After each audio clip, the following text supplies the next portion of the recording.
Welcome back to the Isn't That Rich podcast. I'm your host, Jill Franks. And I'm your host, Ashley McVicker. And today we're tackling one of the forms that decides whether you get a nice tax refund at the end of the year or a surprise bill. It's your W-4. Yeah, and it's that form that you fill out on the first day of your new job, and you're kind of like, what am I doing right now? Yeah, and you kind of never look at it again. No. And I don't think in my entire career, I've been with Farmer State Bank for 8 years, I don't think I've ever revisited my W-4 form. And it's probably something I should revisit. Yeah, and after going through, like, kind of studying for this podcast, I'm like, maybe I should go back and look at my W-4 for Farmer State Bank because...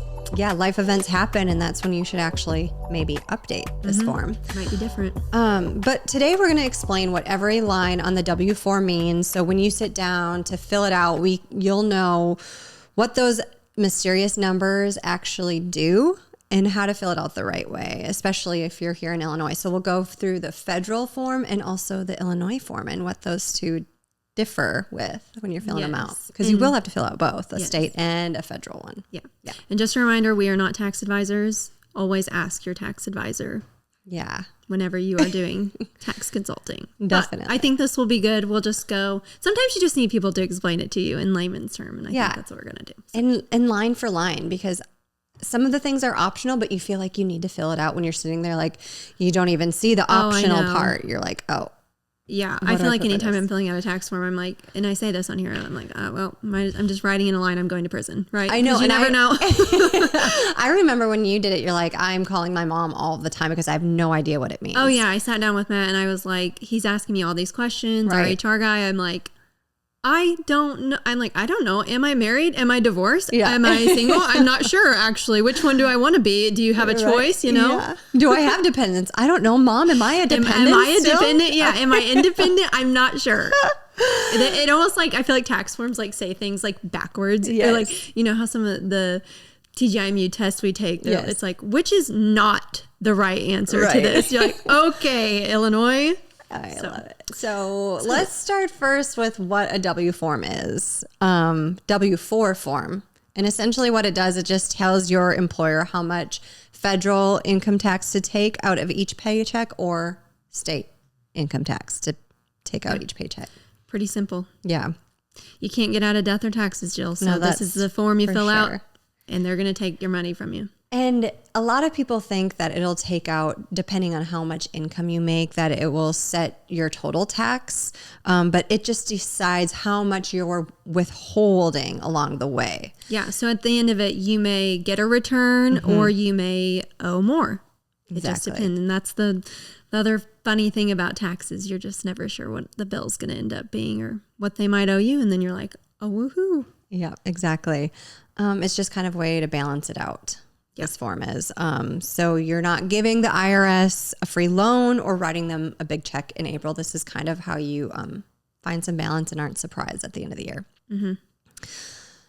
So let's talk through the federal W-4 because there's a lot more to fill out on this form than the state form, actually. And it's a little more confusing in my eyes. But you start really basic. First, step one, it's your personal information. So that's going to be your name, your address, if you're filing single, married, filing jointly, or you're head of a household. So your filing status matters because it changes which tax rate table your employee uses. So if you're single, you're going to have a higher withholding. More taxes are taken out. Yeah.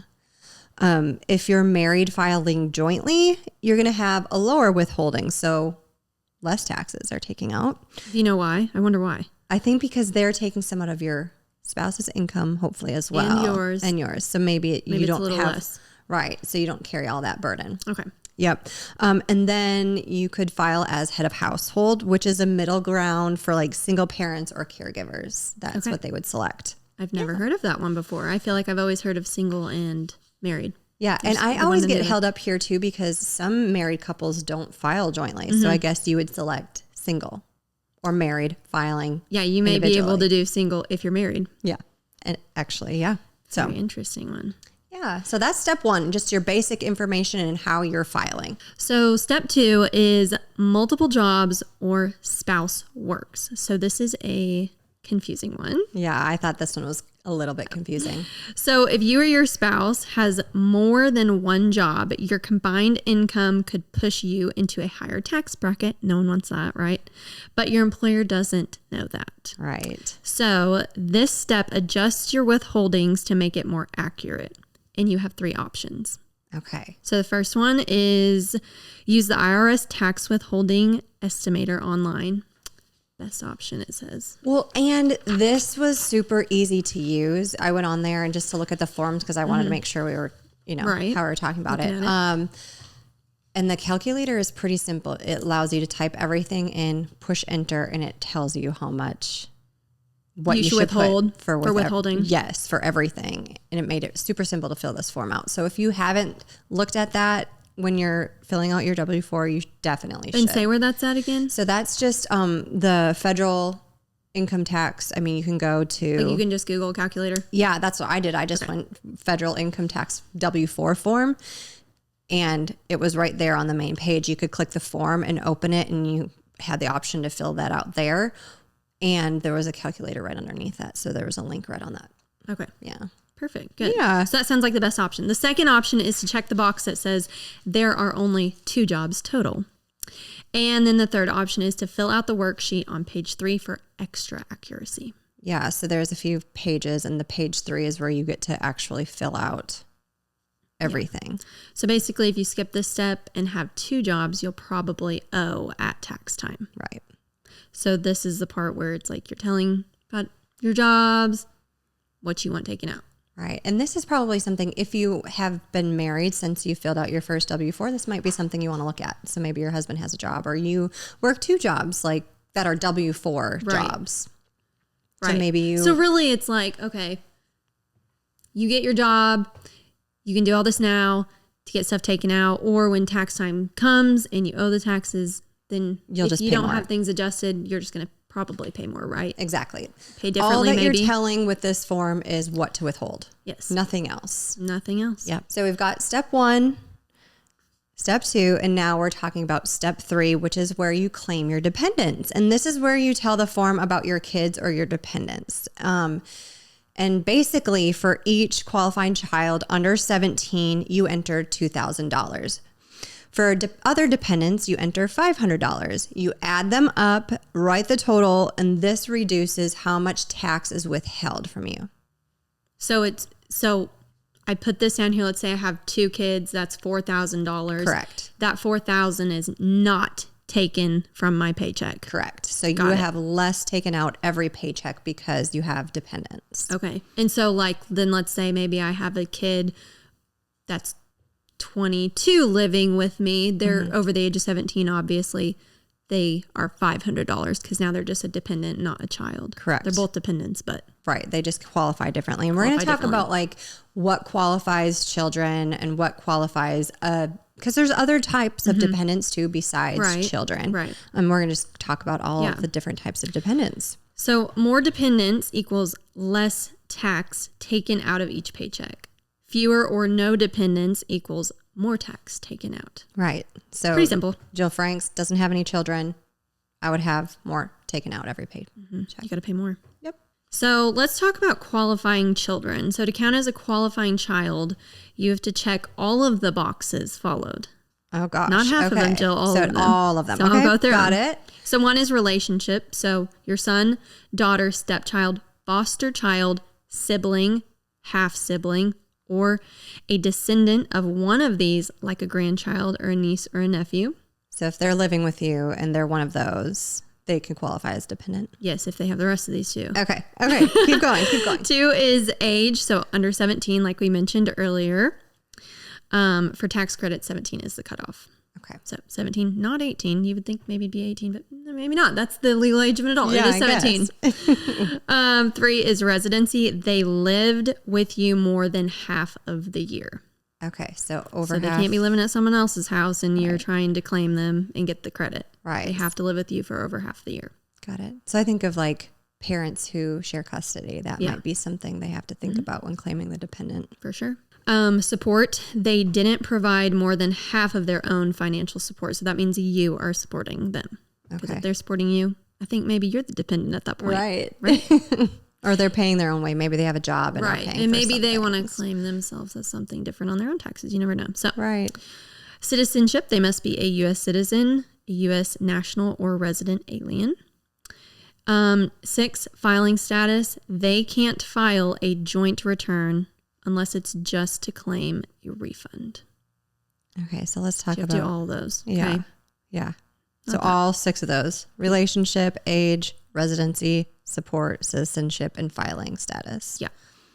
And so like a typical family, so like if you're married with 2 kids, age 10 and 14, you can claim both of those as dependents. So that $4,000 is taken away from your tax burden. So you don't have to give that. So you don't withhold it. You don't withhold it. Got it. Got it. Yeah. But we talked about this earlier, like the split custody. So only one parent can claim a child as a dependent per tax year.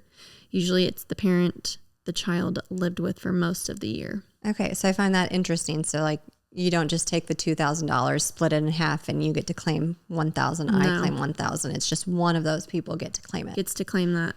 So okay, makes you think about custody battles. Like I know if people learn about tax stuff. Well, maybe you do want the kids, right? Right.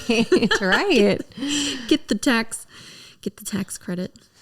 And then let's talk about. So there's the children. They have to meet those 6 things. What about other dependents? So you might have other people in your care, and these are people who don't meet the qualifying child rules, but they still rely on you financially, and they're worth a $500 credit each. Mm-hmm. So these people could include adult children. So Ashley said a 22-year-old maybe. Yeah, or even that 18-year-old, like what do you do with that person, right? Yeah. So because let's be honest, a lot of 18-year-olds aren't moving out of their parents' house. I know. Just yet. I think about a lot of children these days too, and like how they have the thing where you can stay on the parents' health insurance until you're what, like 26 nowadays. 26. So like, I mean, I would be claiming that as a dependent if you're paying that much the health insurance, right? Anyway. I'd really be looking through all that. Yeah. I know. So those adult children who are 18, they're a college student, 18 years or older, they can still be claimed as dependents for $500. Then you think about maybe your elderly parent lives with you and you help care for them. Mm-hmm. That's another qualifying dependent.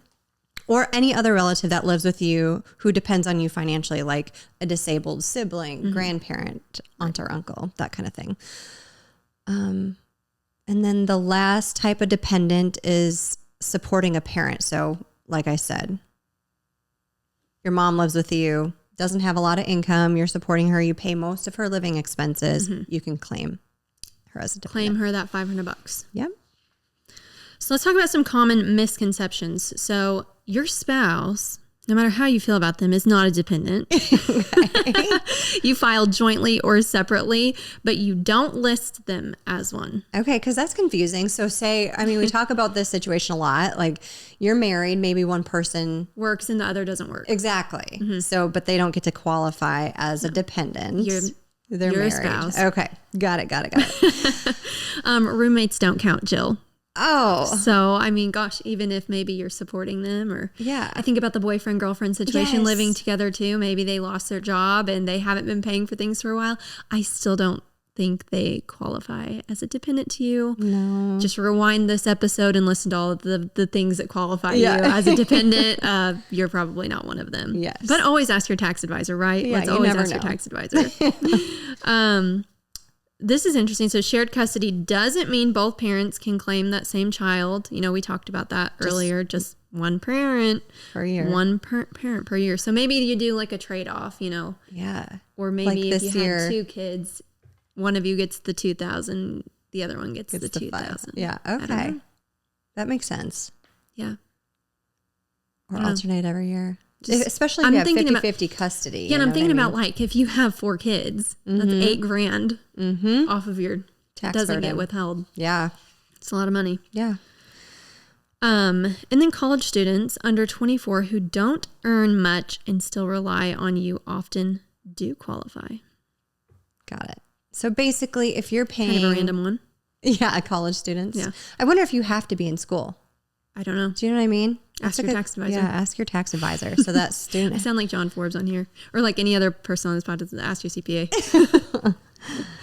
So basically, if you pay someone's bills, most of the bills, and they live with you for more than half the year, there's a good chance. You're a relative at some point. Look into it. Right. Right. Awesome. Let's talk about some of the other adjustments. So that's basically dependents, and that's step 3, right? Yeah. But like that one's a pretty easy one. I feel like it's pretty easy. If you have dependents, you get to withhold less. It's great.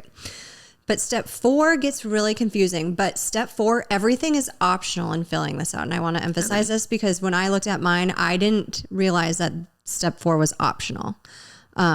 It's just basically saying if you want to withhold for these reasons, you can do so here. Right. You don't have to withhold any more money than they're withholding, Right, exactly. So step 4A is where you list all your other income, not from your job. So this includes like those side hustles or gigs that you have. Maybe you have investments that you've earned interest dividends on. From it. Yes. Yeah. Maybe you have rental income, like my rental house. Maybe this is where I could withhold taxes. I don't do it here, but I could withhold more here to count for the taxes I'll have to pay for that. Yeah, that's basically it. So any kind of extra income that you want to withhold taxes for that you're not currently withholding taxes for, or maybe you're not good at it, you could. I think about that. Yeah. So like I have a job right now. I'm a 1099, correct? Yeah, I believe so. So I get paid quarterly from something, and I feel like I'm pretty on top of my finances. Yeah. And I'm like, I need to probably like figure out how I'm going to do that tax situation, because the person paying you doesn't withhold taxes. They 1099 you and they pay you the amount, and then you're responsible for doing your taxes. Yeah. I think that's where a lot of people get tripped up. And I feel like especially in today's age, we talk about there's so many, that's how people are living, is like the gig economy and the side hustles. Like people love that stuff, but you still got to pay your taxes on it. On that income. Yes. You still got to do that. And so basically, just like to reiterate, this is another way of saying, I don't really want to be responsible for withholding money myself. I feel like you've done it, for your rental income. Yep. But if you're not good at it, maybe just have it built your in. W-4 employer build it in for you. Yeah. I think that's a pretty simple one, but 4B gets a little more complicated. So that's step 4A. This is step 4B. So deductions other than the standard deduction. And this is kind of intimidating, but it's basically asking you, do you plan to itemize your deductions on your tax return instead of taking the standard one? And maybe we should go back to this, because everyone gets a standard deduction. I just learned that this year. Is that right? Okay. So $14,600 for single filers in 2024, and then $29,200 for married couples filing jointly in 2024. So that's the standard deduction. Most people take that and just move on. So you could just take that. You're like, oh, great, thanks. You don't need to put anything for step 4B. But if you have big itemized deductions, like say you're a homeowner and you pay high interest or high mortgage interest, or you make large sum charitable donations for something, like say you donated quite a bit to your church this year, made a one-time donation for something, this is where you would want to itemize this. So, or another good reason is people have medical expenses. Sometimes you have way more medical expenses one year than the last. And if that is over 7.5 of your income, percent of your income rather, you'd want to claim an other deduction. Obviously consult your tax advisor, but you would want to claim something here. Another thing people put down here is property taxes and state local taxes up to $10,000. This can be. Yeah. I think about, absolutely. You should deduct all of these if you have them. So my mortgage interest, I remember last year when I was building my house, like I had interest that I had paid on this construction loan, and heck yeah, I'm going to deduct to that because it's something I had to pay, and let's lower my tax burden, right? Right. So you could have withheld less. Is that correct? Yeah. So if I would have known that, I could have maybe revisited my W-4, correct? Yep. And then said, hey, I know I'm going to have this interest taken out. Or maybe that wasn't the year to do it, and now that I know what my estimated interest is going to be with my mortgage now. Right. I can have that taken out. Exactly. If you wanted to do it. Or you can just deduct it. I think it's easier to see it in examples like you just said. So like for your example, you're a homeowner, you're married, you have a mortgage, maybe you donate to that church, whatever, and you pay a chunk in property taxes. Together, that might total around $32,000 in deductions. Well, that's $2,800 more than the standard deduction. So in step 4B, you would write $2,800 because that's the difference between what the standard deduction is and what you actually paid. So your employer will hold back slightly less taxes each paycheck since you're getting that deduction anyway. Cool. That makes it easier in my eyes to see anyway. I don't know. I know. Like there's like different ways. There's so many different ways to think about it. It's like, oh, you do it here or you're going to do it here. Right. Or if you don't do it there, well, then you should have done it here. Right. That's how taxes feel. Yeah.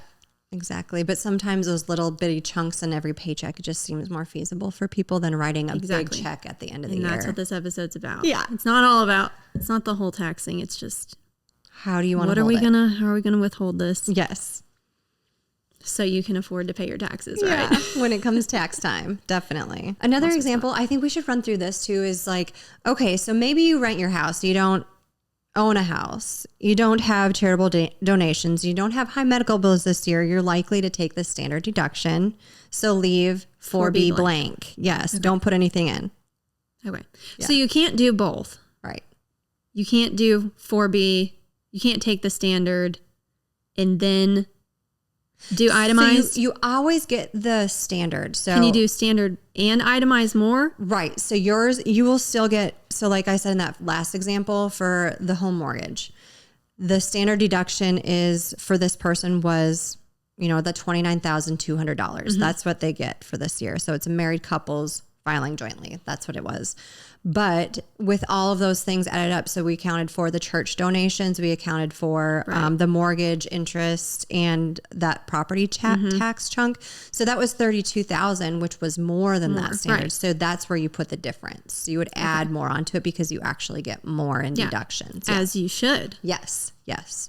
So it's not like saying you do both, but you Sorry, Jill, I just had to listen to I just wanted to listen to your example twice. Okay. I wanted to listen to it twice. Well, sometimes it sinks. Everyone needed to listen to it twice. Okay, great. So let's talk about 4C, withholding. Extra withholding. So now we have step 4C, which is extra withholding, Jill. Okay. So they can keep even more, they can withhold even more money from us if we want. So, okay, and why would anybody on earth want to do that? Yeah, hold back more from your paycheck. To me, I don't get it. So it says, do you want your employer to take out a little more tax each paycheck? Basically, you're choosing just to have even more money be withheld. And basically, I think this is similar to like 4A where, maybe you have a side job or all of these things, but like maybe you have extra things come up in the year that you don't know about or that you're going to make money doing and you are just seriously bad at taxes. Yeah. And you would rather risk getting a refund than owing. I got it. It's basically like, I feel like the bottom of the barrel, like, just have a little bit more of my money so I make sure that I'm paid. Right. And some people just want to have a big refund at the end of the year. Maybe this is I think it's like fun for them. Yeah. I mean, I would love a refund. I do too, but I think my money, the time value of money, I always think, right? Like, so if you get your whole paycheck now is better than getting it during tax time because that's time you could have invested it in something else. Absolutely. Is how I think about it. Yeah. So this one I kind of struggle with, so maybe I do too. I don't honestly, and this is just my opinion, I don't recommend that. And my parents and I have talked about this. I would rather just than giving them like it's kind of like the loan thing we talked about. Rather than giving the government my money to just like hang on to whatever they're doing with it. Yeah. Maybe they're just keeping it in an account. I would rather just hang on to that money, do what I want to do with it. Right. And then maybe I am investing it and I have more money to pay my taxes or, whatever the bill is at the end of the year. Right. So there's reasons you can put down, and remember step 4, all 3 of these A, B, or C are optional. So you can put nothing down for all 3 of these. Big old fat X through them if you want. Yeah. So can we talk about a couple examples of why you would want to put anything for this 4C? Yeah. So like I said, talk about side hustles. So we'll talk about like a side hustler. So maybe you make $50,000 at your main job, right? But also $5,000 a year doing photography. So Sounds like something. I think like Jared. That's Jared. Like he does photography on the side. So that $5,000 doesn't have any of the tax taken out of it because you're just getting paid by people. They pay your full amount. You know, these customers of yours are not like, let me withhold some of your taxes and you put this aside. That's not how that works. You know, they just pay you the money. So you could write $40 in step 4C. So that $40 in extra income comes out of every paycheck of yours. Okay. So you know you're paying the taxes on that. Yep. So you don't have to worry about it. It's being done for you. You're not going to write a big check at the end of the year. Yeah. So it basically just covers your side income. Yeah. Love it. Okay. I like this example too. This is the person who wants to play it safe. So say you owed a big check to the government last year and you did not want to do that this year. So you had to pay $600 extra to the government at the end of the year. And you decide, well, if I divide that by, I get paid bi-weekly, so that's 26 paychecks a year. Mm-hmm. That's about $23 per check that I have to withhold, which seems like, okay, $25, that's lunch, right? So every other week, every other week, like I'm just going to hold that back, write $25 in step 4C. The next year you should be right on target. So it's a way, so look at your taxes, what's happening for you every year. Last year you didn't like having to pay more in. So let's withhold that and then account for that throughout the year so you're not writing a check. Yeah. It's kind of like, this is maybe not the best example, but I think of it like a mortgage versus buying a house in cash. Right. Are you going to spend, you're going to spend $100,000 on a house in cash. Here's all of it. That's a lot of money up front. Right. And sometimes that's how it feels if you don't hold back taxes. And what I mean by that in comparison to the housing is like, well, people just pay mortgages. They just make the installment payments. They just make these payments and they're smaller and they're easier and it's manageable. Yeah. So that's you kind don't of how this deplete works. Everything all at once. Right. And then you're like, I'm just totally broke. I get the year starts again. The year starts again. Here we go again. Yeah. I think it's so funny when you're like, when tax time comes around. And don't you feel like it takes you years to learn all of this stuff? Like, I think like my mom would call me, she'd be like, well, you got a refund on federal, but you owe the state now. Yes. I'm like, you're just robbing Peter from Paul or whatever, right. you know? Like, why? Why is that? Why did I? Like, why don't these people, they know everything about you. Why don't they just have it perfectly right? You know? Exactly. We're still filling out these papers. Come on, government. I know. Off my soapbox. So that kind of wraps up Step 4, Mm-hmm. A through C, optional, claim what you want. They'll just hold back more so you don't have to pay it during tax time. Mm-hmm. And the 5th step is the easiest step in the federal W-4. And that is going to be where you sign and date it. And you have to sign and date it or it's not a complete form. Yes, or they will default you to single with no adjustments. And then you might be slapped with a bigger bill than you expected. Than you want, yeah. So just sign that. A smaller paycheck. Yeah, you want a bigger paycheck, right? Yeah. So that's federal W-4. That's the federal W-4. Pretty simple. But I feel like I know so much more about it now. I agree. Yeah. So what are you? I'm going to go talk to HR after this. Yeah, get it adjusted. After every episode. Yeah. I love it. So now we're going to talk about the Illinois W-4, which is a little different, and people get confused because the word allowances still happen, and this is where you claim 0, 1, 2, 3, and what the heck do each of those numbers mean? And those are just counting for allowances. So we're going to get into it. So the federal W-4 actually got rid of the word allowances years ago, but Illinois decided to keep the word. So it just gets a little confusing. Of course. Yes. You got to make it confusing. Yeah. So that's why everyone kind of freezes. They don't know where to put what you said, 0, 1, 2, 3, 19, who knows? Yeah. So we'll go through that today. So what does an allowance mean? So each allowance tells your employer to withhold a little less Illinois state income tax from your paycheck. The more allowances you claim, the less tax comes out. The fewer allowances you claim, like 0, the more tax your employer withholds. That's interesting. So claiming 0, they hold more, which you think in my mind, if I'm claiming like 3 or 4, that means a higher number withheld, but it's opposite. So claiming it's 0. It's always backwards, guys. 0 means hold back more. Got it. Yes. Illinois has a flat tax rate of 4.95% for everyone. So your number of allowances doesn't change the rate you pay. It just changes how much gets taken out up front. Okay. Got it. Still a little confused, but I'm sure we'll get through it.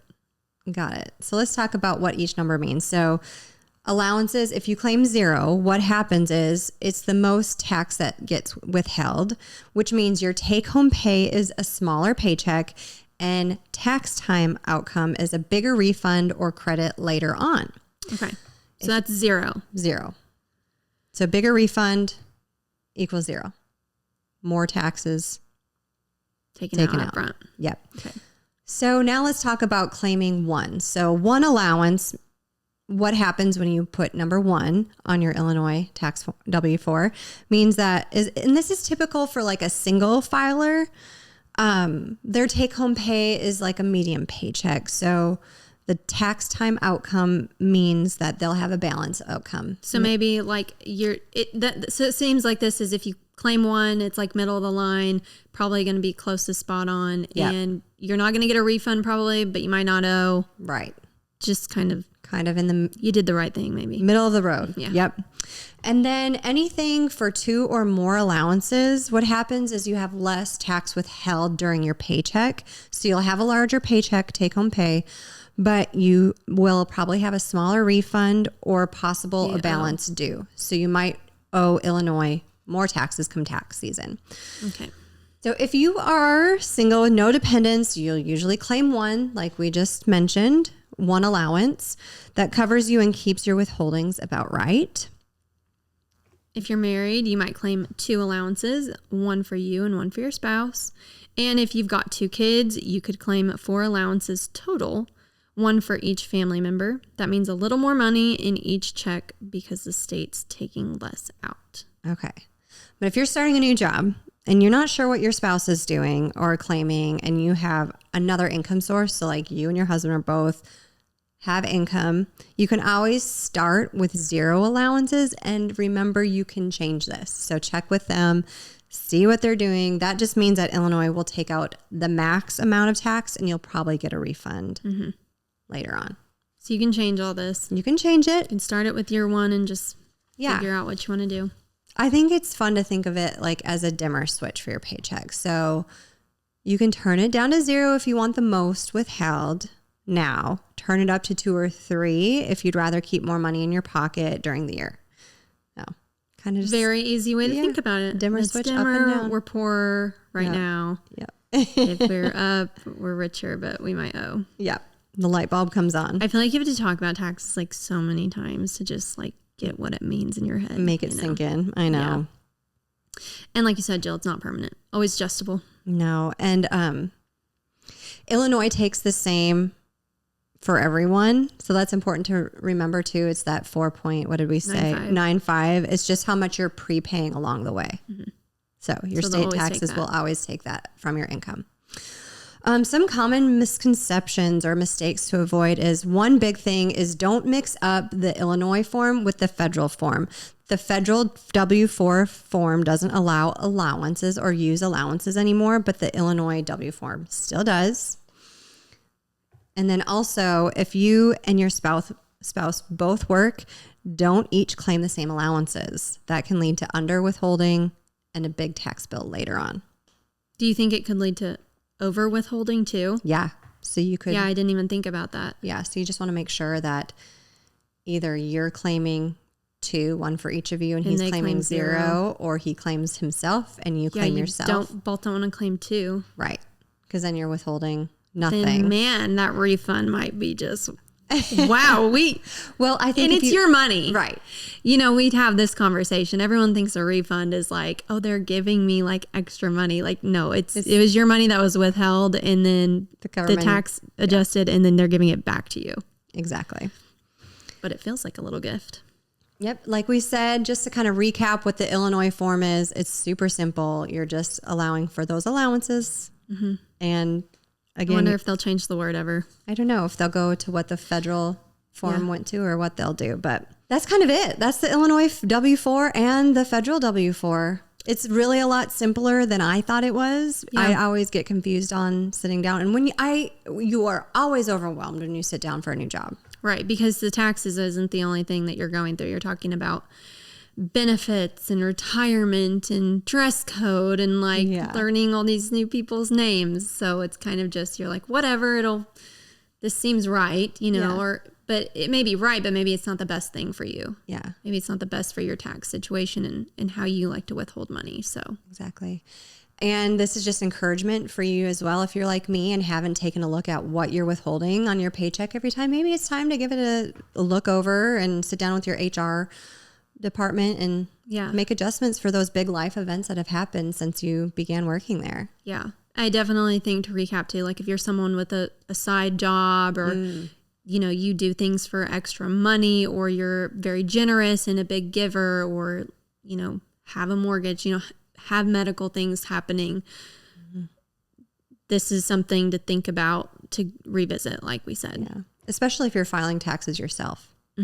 If you work with somebody, an accountant, to help you file your taxes, they're probably going through this stuff and they already know what deductions you qualify for and all of that. Yeah. But if you're one of those independent people that you're doing your taxes at the end of the year yourself, figuring out I could never. You're on TurboTax. I think I did TurboTax a couple of years after college because it was just me. But now I would never even imagine trying to figure out I just think, myself. who wants to do that? I know. I don't want to do the taxes. Nope. And there's such here's a bill implications for doing it incorrectly. Like I just don't want to mess with it. It's so scary. There's nothing scarier than taxes. I love it. Well, I definitely know more about my W-4 form. Me too. I basically am a CPA now, Jill. Yes, so I feel that way too. Not official, but well, hopefully our listeners have learned something as well and got something out of this episode. Yeah. Thank you so much for listening, and we will see you next week.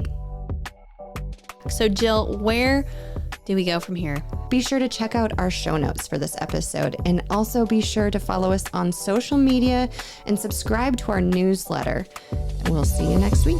See you next week.